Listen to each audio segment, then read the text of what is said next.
Hey guys, Lance Martin, Coldwell Banker Town and Country. Our 2022 real estate market forecast continues.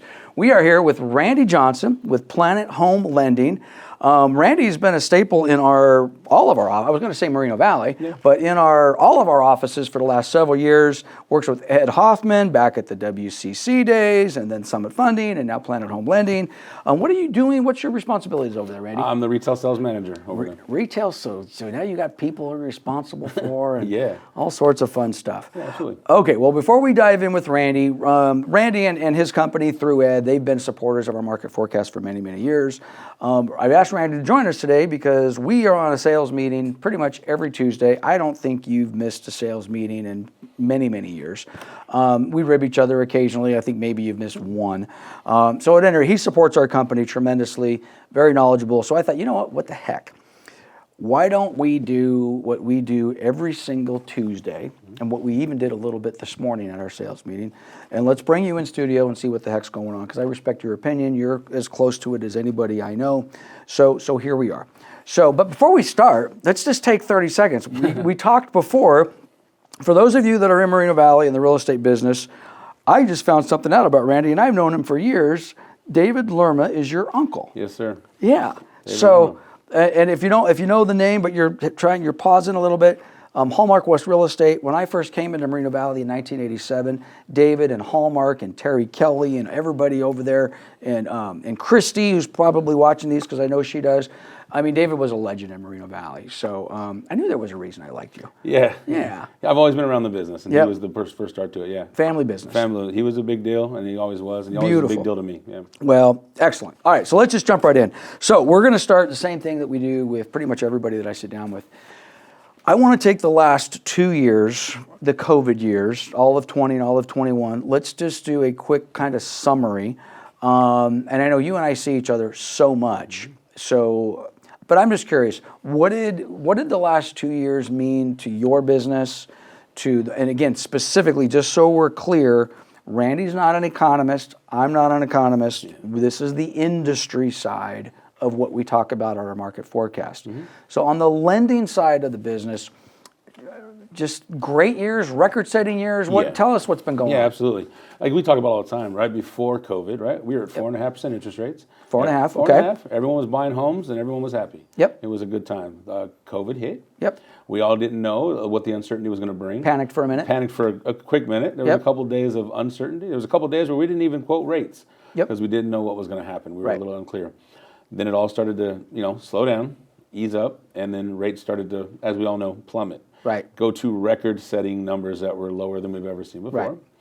And So stop for a second. And I should know this, goodness gracious. So pre-COVID, let's just call that January, February 2020, or maybe even the fourth quarter of 2019, 4.5%, is that where? we were about 4.5. Okay. You know what's funny is I remember that specifically because, again, Moreno Valley office meetings, we would talk a lot about that. And we were talking about the interest rates, and we were speculating where they were going to head. Yep. And I remember those office meetings specifically because I'm like, look, we're 4.5, that's where we're at. Right. And then COVID kind of gave us a little bit of a scare, and then we all didn't know. And then from that point on, it just was a heyday. Right. And and getting to the interest rates, which I think we're going to talk a little bit of time about interest rates.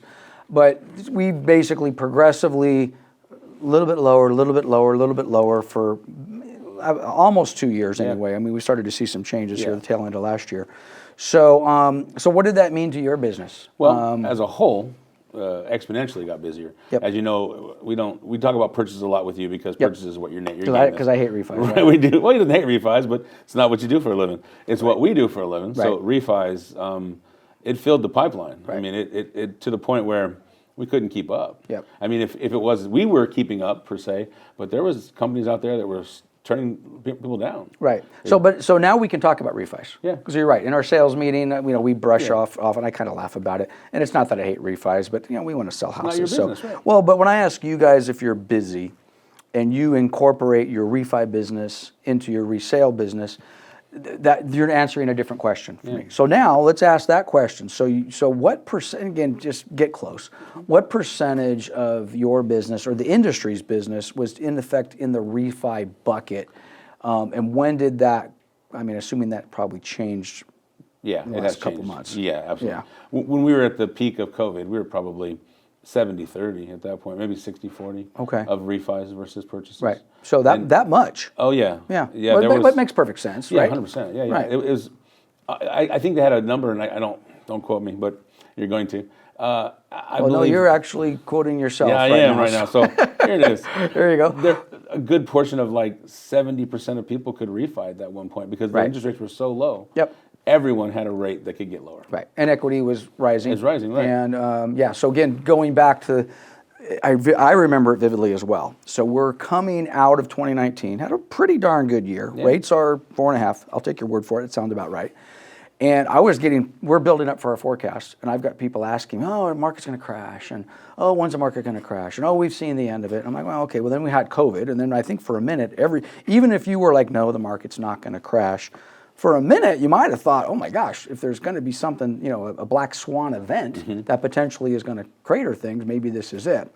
And then of course, for me anyway, Chris Thornburg came in here 2 years ago, March 15th, and basically said, everybody just relax. This is going to pass. We're going to have a V recovery. And he was in the minority, by the way, when he said that. But I want to get back to the refi thing. So you've got people, and I'm talking to some of my customers because I know for a fact that we have home buyers that we sold properties to and you did loans on 3, 4, 5, 6 years ago that had, forget about 4.5% interest rates, had, 5.5% interest rates and fell asleep and didn't realize that they could have and should have refied and knocked 2 points off of their mortgage. And it breaks my heart. Well, it breaks my heart for those people because I just know, we try to get that information out. You certainly try to get it out because that's your business model. So, but now where are we today? That's just what, 4%? Yeah, ish. 3.875 on a good day. Okay, what the market do today? It tanked. It tanked while we were on our conference call on our Zoom. Oh. Hey, literally, we got an alert to lock while we're in the Zoom call. Right. From MBS, your new favorite friend. My new favorite friend. Yes. It was alert to lock. And I'm learning. Yeah, I'm learning. Yeah. It's our gospel. Okay. We do, like, you're now seeing what we see every day, and you understand why they're very informative and they're very upfront and they don't. And I also understand why it's so important to have a professional on that side because I've been doing this for 35 years. And by the way, we're talking a little bit of code. MBS Highway, Barry Habib's platform company. It's a very heavy mortgage industry related platform. What's the market doing as it relates to? It's almost exclusively interest rates, right? It really is. That's what it's all about. We get, to give some insight, we don't only just get alerts to locks. We get texts, we get a phone call. I know I'm getting them, and I'm learning a new language. Yeah. I seriously. I am. So, all right. So let's fast forward to today. But I'll set our future conversation with putting a bow on the last 2 years. 20% appreciation, 2020. 20% appreciation, 2022. There's a couple of forecasters out there right now that are projecting double-digit appreciation. I did not feel, for a variety of reasons, that we'd see that in 2022. But now I'm being convinced that what I thought maybe 2 months ago was I wasn't anticipating like any pullback. But I was like, hey, 5%, that seems reasonable. Basically coming off 40%. But I'm not hearing that. I'm hearing, I'm hearing double-digit appreciation numbers again. I'm hearing 17%. Okay, and you and I are hearing some of that same information. So what does that mean, if anything, to you on the mortgage side in a increasing mortgage rate environment? It feels like doesn't feel good. Honestly, it makes me nervous. Right. And I've brought this up since, I remember a Zoom call specifically. I was in the office and we were talking about appraisals. Yep. Appraisals were brought up and we were just going through. I think we had an appraisal specialist doing some Zoom. It's one of your Zooms talking information. And I got nervous back then because I see the appreciation of the home prices. They're just going up. We're going to call it appreciation for your sake. Right. Now. Not inflation. It's not inflation. Right. It's an asset. It's an asset. Assets appreciate. It makes me nervous because we talk about, again, the affordability index. Yep. The interest rate is not an issue right now. It's not 4.5 or 4%. 4.5. It's a great rate. Great rate. It's right. It's the lowest amount. It's close to free money. 2.5. Yep. 2.5 was great. 4 is still good. Right. So the buyers are there. It's the home prices. You know? If it continues to rise, we're going to have an affordability issue. Well, I think we're there. Yeah. But I think we've got to have. I think the inventory is what's controlling the prices right now. The inventory is so low, even though the demand is high. But the inventory is so low, I think it's kind of artificial. So if we have a spring rush, which is interesting because 2 weeks ago in our sales meeting, and again, we're a little microcosm, and sometimes it translates into bigger numbers. Man, you couldn't shut our agents up. Everyone, hey, we got this coming, I got this coming. I'm like, oh, okay, this is very interesting. You were at today's sales meeting. Yep. It was a little quieter was a bit of a this stall. morning. Yeah. So I was like, wow, that's odd. How do we go from the largest participation in a sales meeting? By the way, we have about 225 agents in Moreno Valley, Redlands, Claremont, and Covina. And we had more agents pitching coming listings 2 weeks ago than we had probably in the last 2 years. Yeah. Today's sales meeting, crickets. Yeah. Right? So what is that? I don't know what that means. But if we have more inventory, which we need more inventory, because in theory, I don't want to see 17% price appreciation. I'd be happy with 5. So would I. Let's. I don't want to use the word flood. We have more inventory. Let's get that buyer demand in there, and we hopefully sell them homes at 4% rates. Correct. So I'm going to actually stick your neck out if you want to. Where do you see rates going, or is it just too volatile to even? It's, man, if I had that magic ball, I would be, right on the top of a hill in a big house. I see them going up still. Okay. I think they're gonna. I think with the market the way it is and with the world the way it is, this market is volatile because of everything that happens day to day. Right. I mean, I'm not going to get political, but there were some statements made today about how we're going to not take Russian oil. Right. Right. That's going to change everything. That's going to change the market. People are going to move their money. Right. When people get nervous, they move their money to where they think it's secure. Right. And so, the closer we get to recession, the better the interest rates are going to Okay, get. but people move their money. So it sounds like you're talking in code. When I want to move my money to where it's secure, where do I move it? Well, you should move it to mortgage-backed securities. Okay, so the bond market. Right, the bond market. So if more money floods into the bond market, Then rates get better. rates get better, meaning they get lower. Right, they get Right. Yeah, they get Okay. lower. 100%. Well, it's funny. Sometimes I hear better, and I'm like, Yeah. well, better for who? Oh, well, this is true. Better for everybody. I mean, Right. in a perfect world, you and I both, we had a perfect storm there for a while. We had decent home prices Yep. and great interest rates. Yep. Great interest rates. Yep. Now we have good interest rates and an elevating home price. But So I'm with you, and I'm not splitting hairs with it because I agree with you. Mm-hmm. But gosh, it's hard to say that Right. a 4% interest rate is not a great interest still rate. is a great interest It's a rate, great you're right. interest rate. We've Yeah, just you're been, it's one of my concerns that when we had 5.5%, 6% interest rates, and we were, we need this. I'm going back a little ways. Mm-hmm. Even when we were in the Great Recession, 2007, 8, 9, rates were in the mid 6s. Real estate's cratering, the world's coming to an end, and National Association of Realtors comes out and is actively pushing Congress and the feds. If we could just get interest rates to 5.5, it would solve the foreclosure crisis. And I can remember thinking, geez, well, interest rates are only at 6. Is that a horrible rate? Well, guess what? Rates did go down to 5. I don't know if it had anything to do with NAR's prodding. I'm sure it didn't. But, and then 5, and then 4.5, and 4, and down and back up. But so I don't know. I see appreciation levels and I get concerned. I really get concerned. And then to bring it back to the world today, Russia, Ukraine, Poland, fighter pilots, markets up, markets down. But if volatility means flight to safety, that in theory means better, lower interest rates for the consumer. it does, and unfortunately, I think Brett. I'll mention Brett. He said we're the lending side is like the vampires of bad news, right? So when bad news happens, people go for security. Security helps our rates go down, just because where they move their money. When we talk about people saying 4% isn't like they get nervous, right now they're like, oh, they're going up. It's about being informed, right? Right. And I always say perception is reality. So the buyer's perception that it's bad becomes their reality. Like they're in a bad market, but it's not real. So we need professionals like you and I and all your agents to make sure that they understand that it's not bad. It's not bad. Relax. I know a year and a half ago you were hearing 2.5 and you were seeing advertisements on there everyone advertises some crazy rates and they're like, that's where I should have been. That was an unheard of rate. It was a very short time in the period, in the scheme of things. It's now gone. Let's just move forward and say 4% is a great rate. Yep. Well, and it is. And this is going to be the hard part. For those of you that didn't buy, or you talked to me in 2020 and said, I think the market's going to go the other direction, and you sat on the sideline, now you watched. Yeah. And you watched 40% appreciations. You didn't purchase, you didn't take advantage, which that's been my thing, and I'm sure it's been your thing as well. I've been telling anybody who would listen, I don't care what the price is. And I really, truly don't. If you could have bought that house at a 2.5% or 3%, or even 4%, go buy it. Yeah. Even if you think the property values are going to pull back, because it's a 4% freaking interest rate, for God's sakes. It's again, I still think that's free money. It is. And we talk about the interest rate in the last 2 years, 2.5 years now, really hasn't been the deciding factor. What's really hurting us now is really the appreciation of the homes. Yep. If we didn't have 40% appreciation in the last 2 years, there wouldn't be, there'd be a lot more, the affordability index wouldn't be so tight. Right. They could afford more. Right. And maybe the rate would even be a little higher, because that's the kind of teeter-totter we're on, right?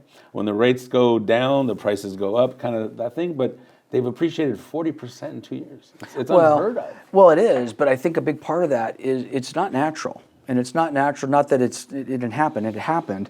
But I just think, I'm going to use the word artificial, which is going to get me in trouble. I don't mean it to be artificial in the way it sounds, but because the supply of homes, for a gazillion reasons, was stifled, and maybe that was just, hey, I can't find a replacement home, or there's nowhere to go, or they're not building more homes. I just did a conference, or not a conference, but Chris Thornburg just spoke for CoreNet, I think it was, sponsored by the Inland Empire Chamber of Commerce.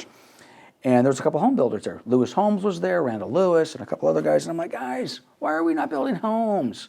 And we've been talking about that. I've been doing this forecast. This is the 11th year we've been doing the forecast. On year one, I'm like, we're not building enough homes. I've been a member of CAR for 30 years, and we're not building enough homes. So because we're not building and we don't have as much inventory, I think that's a huge reason that values went up. It's, again, simple supply and demand. Mm-hmm. So the question would be is there going to be anything that's going to increase the supply? I don't see it. I don't see it either. Especially with what it costs to build a home now. Right. Now we have another factor. All those builders that want to go out and build those houses, we have supply issues and stuff like that. And building material supplies, yeah. Right. Just getting it to build the house. Right. So look at some of the new sites that are going up, some of the new housing tracts. They don't, in my mind, I could be wrong, but they're not going up as fast as they used to. Yep. And because I don't think the supplies are there to make it happen as fast as it used to be able to. So we just can't get there. I don't think we can build fast enough. I 100% agree. And just a commercial for another speaker at our market forecast. Hopefully, we're going to have Ido Benzivi is going to be joining us. Randy's video is going to be posted here in the next couple of days. The next one up should be Ido. Ido owns a significant number of buildable single-family residential lots in Moreno Valley, over by the county hospital and Kaiser and all the rest of that. I've been asking him for 10 years when he's going to build those. At what price point do you build those? Hopefully he's going to be in that chair in 3 days, and I'll be able to ask him that question. But I have a feeling he's going to say, at least in part, what you said, because it's always been, it's the entitlements and just all these other things. And now you got a new one. It's like, well, geez, can I get labor? Mm-hmm. Can I get lumber at a reasonable price and materials and all the rest of that sort of stuff? Right. So anyway, which basically, assuming our analysis is correct and they're not going to build enough inventory, which they're not, we're still going to be in a supply-constrained market. Yes. And even with 4% interest rates or 4.5% interest rates, it just seems as though we're just going to continue on this ride. At least it does. Till something else. Until something changes, yeah. And I don't know what that is. I don't fear. I don't want to talk about the whole. Everyone talks about the bubble and the market crashing, but there's totally different reasons why it happened when it did happen last time it happened, and we're not there. There's too much equity in homes. Too much people have. The only people that, in my mind, even after COVID and the whole foreclosure scare, there was a huge. Oh, there's going to be tons of foreclosures. Right. None of that happens. None of them really. In the scheme of things, none. Right. Really. Every servicer did what they could to help the people to get out of their problem. Yep. And nobody wanted to be in that same position. And there was so much equity in the homes at that point. Right. Well, who would go into foreclosure? Right. So it just didn't happen. Well, again, that's a government policy thing. Yeah. That people panic, and same thing with the eviction moratorium. Mm-hmm. Well, we can't do evictions, and again, I just did my eviction update. I just did it. It's going to be posted in between Randy and here. I got to stop using the word eviction because that implies that landlords and property management companies are just evicting. Nobody's evicting people. Okay, now, yes, as a percentage of the overall portfolio, like less than 1%. But what if I want to sell my house? What if I want to move back into my house? What if I want to put my kid in my house? What if I just want to remodel my house? All of that government policy, whether it's we're going to have a flood of foreclosures, therefore we can't do anything, or we're going to have a flood of evictions, therefore we can't do anything. That all has unintended consequences, and some of those consequences, I think almost all of them have been negative. Mm-hmm. Now again, we tried to do the right thing with COVID and all the rest of it, but it just drives me absolutely crazy. And I know you're too young to have gone through the Great Depression or recession when we were doing all those foreclosures, but that didn't have to be that way. And that was a government policy-driven cycle, but this ain't that. Right. Because it's not that. And again, unfair question. I think I've asked this to other lenders in your seat, but how many bad loans have you funded in the last couple of years? Well, I was just going to mention that. Like the reason what happened last time, there was a lot of bad loans. Correct. I call them heartbeat loans. Okay. They checked their wrist and they said, give them the money, let them buy the house. Right. There was a reason why. And I'm a lender, but I'm going to tell you it was lender driven. There was a lot of lender driven reasons why that happened. Well, and quite honestly, if you look at prior year forecasts that I've done, I'm amazed that the real estate community got off so easy during that big foreclosure crash in 2006, 7, 8, 9. It was always the lenders. Oh, it was Countrywide. It's Countrywide's fault, and the lenders and all the rest. Well, we were there. I mean, realtors were like, okay, I guess we're doing this.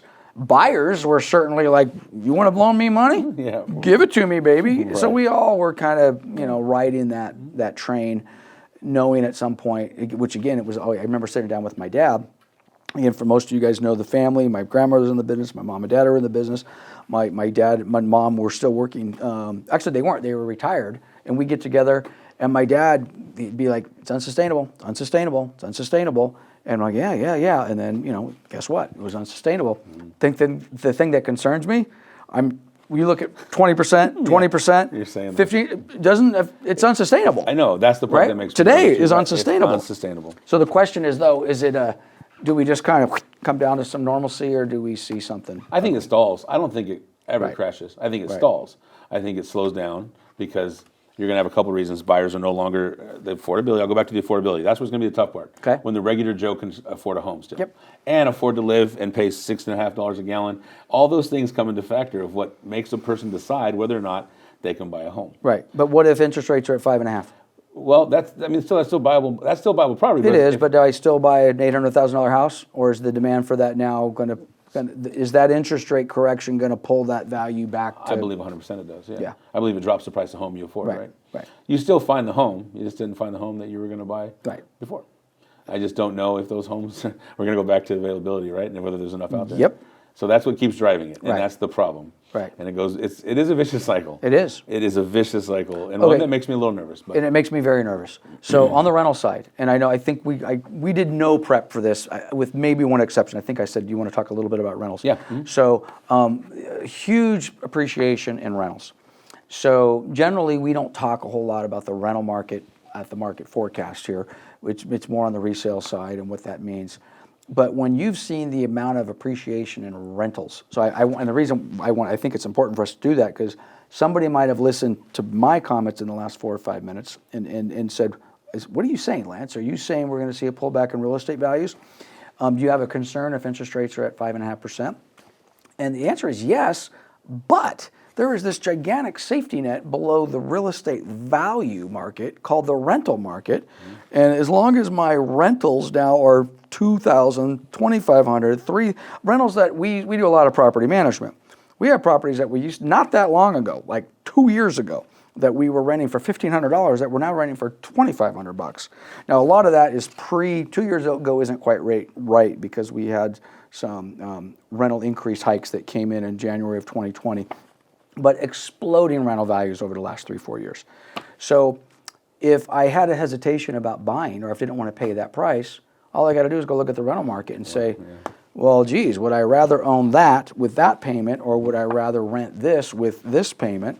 And I think that supports an ongoing appreciation of real estate values, unless, of course, the rental market collapses. But that doesn't seem anywhere close to on the horizon either. As long as there's people still looking for homes. We talked about it on your 2 weeks ago. I think you brought up the increase in rental, right? Like you can only increase rent so high in California. Correct. Maximum of 10% in a 12-month window, 5% plus whatever the CPI is in that community. Right. Yep. But we're seeing I think we've seen like some 50% increases out in Long Beach, 40% in like Redlands, and that is because I believe a lot of people are now deciding, well, I'm going to keep doing this. I'm going to go buy a house right now, right? Best time to buy a house. So now they leave that rental. Now that rental can be rented for whatever. Now we can bring it to market. Right, bring it to market. So that's how we get these increases, right? That's why those numbers exist. So if you're now looking, I tell people all the time, listen, more than ever, we've always pushed, don't rent, buy, have an asset, have a write-off. Right. Now more than ever, I mean, listen, if you're going to go pay $3,000 for an apartment, got to be done. Yeah, you have to go buy a house. Right. Let's find right. a house. Which again supports the resale market, and quite honestly is also an argument for continuing appreciation on the real estate value side. And I believe on the rental side, it's kind of odd we spiraled into the rental side since we're mortgage and the sales guy, but with, again, law of unintended consequences. January 1, 2020, state of California passes legislation, I forget the name or the number of the bill, which basically puts a maximum of a 10% rent increase nationwide or statewide. To me, that almost guarantees a maximum rent increase every single year. Yeah. Whereas a lot of landlords might not even thought about it. But the problem is if you don't do a rent increase every year, and then you miss it the second year because I'm a nice guy, I like Randy, I'm going to let him stay because he's a great tenant. But now I over a period of a few years, I could get 20%, 30% behind the actual rental value, and now I can never catch up with you if you stay in the property as a tenant, which I think basically guarantees rent increases of at least 5%, up to 10%. And again, what's inflation at? Okay, so that 10% rental cap, it's 5% built in plus the CPI. If we're going to have these inflation numbers that we appear to be looking at in 2022, then pretty much everybody who's got a lease that's ready to renew this year is going to be looking at a 10% rent increase. Yeah. I mean, you can just factor it in, like right now. Yeah, I believe Once I had a rent increase last year, and they went from this to that. I'd factor in 10%. Yeah. Especially if you're renting from the big folks, these big gigantic apartment buildings. 100%. It's guaranteed, man. That's going to be They're going to lock you in. Yep. Which again, bring it back to us. Mm-hmm. So, got to buy a house. Yeah. Even at 4.5. It gives us even more argument to buy a home, right? Because who wants to rent and pay that? Why? So what do you predict? Two questions. We kind of talked about the values, which I know isn't really in your wheelhouse. I'm interested in units, the number of mortgages that not so much volume, because in theory the volume is going to increase, right? Because loan amounts increase. You guys think you're going to do more actual number of loans in 2022 than you did last year? Purchase market, yes. I think so. You do? I think so. Yeah. Well, refi's gone. Yeah, it's gone. It's dead. Yeah. I mean, it really is dead. I got one actually last week. I still had a 5.5, which is amazing. So how do you do that though? Because if you went from a 70-30, and again, I know we're talking a little while back. It affects the lending business very dramatically. I mean, you can talk to any lender right now. Right. I guarantee there's layoffs all the way across the board. Right. People are being let go because all they did was hire for a couple of years. Right. And now it's slow times for sure. So if you're a consumer on the purchase side, and you see some post that says ABC Mortgage Company or ABC Bank laid off 50% of their mortgage staff, you got to understand, because they probably don't give you the byline that says, oh yeah, because the refi bit market is gone, but the purchase market is still strong. But you guys got to make that up somewhere. Absolutely. It's still a business, right? It's still 100% a business. There's overhead, there's capital. There's things we got to make account for, and that's one of the things you're going to see for sure. Okay, well, I'm going to challenge you because you're not the only one who said this, and I think I challenged Doug Shepard was here, and I kind of asked him a similar question, not so much on mortgages, but more so just on the number of houses that he expects to sell through his company, and he also said, I think we're going to do more. California Association of Realtors, on a statewide basis, says prices are going to go up 5%, not 15, go up 5%, but units sold are going to go down 5%. Getting back to that inventory question, I don't want to bet on the downside, but I kind of could see that happening. I kind of could see us selling fewer houses for more money. So at the end of the day, our bottom lines kind of sort of look the same. So we could close out 2022 and say it was a good year. But I also could see us closing out the year saying we had a good year, but we actually sold fewer homes. rising interest rates. Again, I just did my forecast, and we're still not seeing that inventory hit. So, so I hope you're right. I hope you see an increase in I hope you do too. You know, ours is a little different than, you know, we have multiple people we're working with, right? So it's if the overall purchase market slows down, then us as lenders are going to slow down as well. It's a matter of how many homes that you get to sell, right? Right. Then we only get to lend if you're selling the home. So they're always out there for sale. It's kind of a hit and miss with the company, right? Our company, Planet, we're a purchase company. Right. Some of those companies are refi companies, right? They're out there. Yep. They're sending out the emails, they're sending out the blasts, and they were refining like mad for the last 2 years. Well, and they were killing it. Right.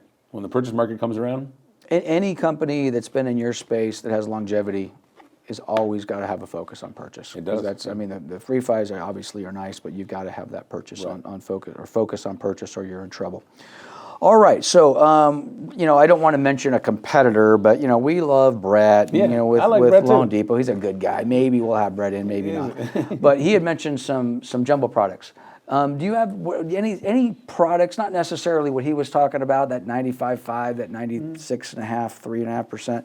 Anything, any movement in the actual products that you're seeing out there that's kind of loosening things up, making it more attractive for a consumer? Or? well, I mean, you're always you know, the non-QM, right? The non-QM space, Yep. the bank statement loans, and things like that. You're going to see maybe some more of those. They're always there, Right. But it's just a matter of we don't want to get too loose. We're back in the same spot we were. Come on! We talked about this just We last did week. talk about we this. talked about this, how we just lend to everybody. It's fun to have everything. That's right. It's scary, you know. Right. It's nervous. So Especially at a time like this. Right. I mean, I don't lenders foresee it. loosen up, and it does. You know, there are some. You know, geez, that kind of sounds like 2004 or whatever it happens to be. we're not going back to stated income. We're not Right. going to be like, tell us what you make. We'll give you a home. I miss those days. Yeah, everyone does. But for different reasons. Right. I mean, if you're self-employed and you do what we do, you know, Yeah, a stated income loan made that was designed for us. It wasn't designed for everybody, I suppose. But that's a problem. All the rules and regulations went into place for a reason. Like you said, when's the last time we did a bad loan? Yeah, I haven't done one. You know, Right. They're solid. You have to be solid to buy a house. Right. There's very few ways around it nowadays. Yep. So I don't know that we're going to see loosening up. We're going to see a couple of different ways to get creative. That jumbo is one way, but you know, we just raised the loan limit, so Right. in certain areas, jumbo that was a big help for everybody. We knew it had to come. It was the biggest jump we've seen in forever. It was a major Well, jump. when you've got a 40% appreciation, you got. But I'm glad they went with it, right? They could Right. have still did their norm, but they actually Right. seen it was happening and they had to accommodate it. But and that almost support, not almost, it does support those higher loan limits, support higher sales prices, Mm-hmm. and you know, well, it's kind of hard to have an increase in sales price if you don't have the loan product to go along with Right. it. Which even like that product that Brett was talking about, the 95.5 or whatever it happens to be, you know, those are 5.5% interest rates. A lot of people see that and they're like, you know, but I mean, that's good. but there's a market for that. There is a market for that. There's absolutely a market 100% for that. Yeah, that's a good program. Yep. He talked about it. He touched on it a little bit. Every lender's different. Everyone's got their own programs. I don't know that we have that one just yet, to be honest with you. But Well, we always got all kinds of you have programs. something going on. Yeah, for that's sure. right. That's right. 100%. And again, that's an outlier. So at any rate, Randy, thank you for coming in, man. Yeah, Okay. thanks for having me. You're a first timer at our Yeah, real estate long-time market listener, forecast. first-time caller. Yeah, exactly. I love it. So at any rate, Randy Johnson, Planet Home Lending, great guy. Been working in our office. Truly one of our team members. I mean, I'm real big on building teams. Who's our escrow? Who's our lender? And Randy certainly falls into that category. So thanks for appreciate the coming out, man. opportunity. Thank Okay, you. stay tuned. Randy's speaker 3. I think a dozen more to go. So our real estate market forecast continues.